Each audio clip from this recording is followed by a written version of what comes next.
Il y a 60 ans débutait la guerre d'Algérie. 1er novembre 1954, c'est la Toussaint rouge. On compte au moins une trentaine d'attentats en ce jour de Toussaint contre des militaires ou des policiers dans l'Aurès et en Kabylie. Une dizaine de morts est à déplorer. Des attaques revendiquées par le FLN, le Front de libération nationale algérien tout juste naissant.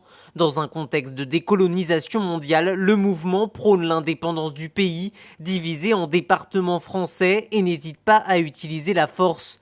L'expression d'un point de vue peu relayé en France. Dès le 5 novembre, le gouvernement français envoie des renforts militaires en Algérie.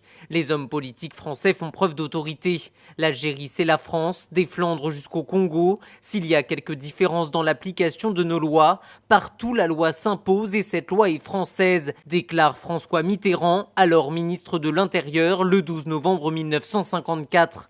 Le 24 novembre, il prône à son tour le recours à la force. Mais le désir d'indépendance des Algériens est bien plus profond.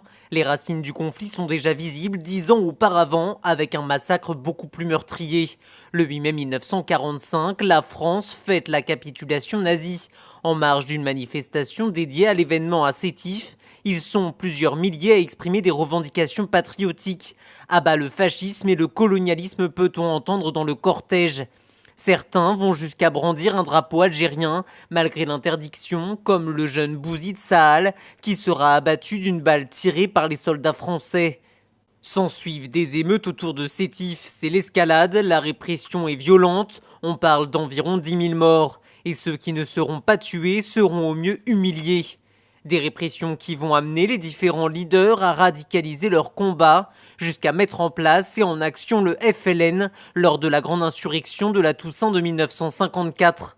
Le point de départ d'un mouvement qui ne va cesser de grandir et de s'étendre à d'autres territoires. Mais ce n'est qu'en 1955 que la guerre semble vraiment déclarée, avec l'intervention militaire de la France dans l'Aurès puis en Kabylie et l'implication de François Mitterrand. Il présente notamment un programme de réforme pour l'Algérie, la proclamation d'une guerre contre l'indépendance qui va durer près de 8 ans. Les accords d'Évian sont signés le 18 mars 1962 et adoptés par référendum le 8 avril. L'Algérie proclame son indépendance le 5 juillet 1962. Le coût humain est énorme, au moins 300 000 Algériens tués et plus de 27 500 soldats français.